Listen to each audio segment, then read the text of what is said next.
એમની સ્કૂલમાં કોઈ કે બોમ્બની ધમકી આપી છે એટલે અંદર નથી બોમ્બની ધમકી આપી છે એટલે તમને આજે વહેલા છોડી દીધા.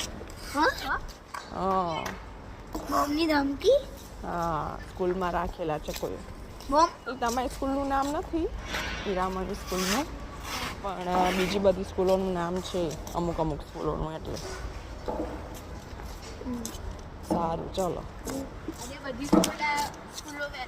હા, બધી સ્કૂલમાં વહેલી છુટ્ટી આપી દીધી. કેમ? છોકરાઓ વાતો કરતા હશે, અમુક પેરેન્ટ્સ આવ્યા હશે એટલે હે ને.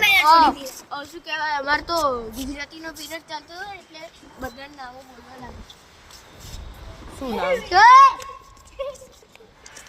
શું નામ બોલવા લાગ્યા બધાના છોકરાઓના નામ? ક્યાં નીચે આવવાનું છે, ઉપર આવ. બરોબર. બેસાડ્યા હતા રિસેસમાં બહાર બેસાડ્યા હશે તમને હે ને? ખાલી એકથી બીજા વાળાઓને અંદર બેસાડ્યા હતા ક્લાસમાં. એ નાના ખરી ને એટલે. અને 3 થી 7 વાળાઓને અંદર. સારું બરોબર.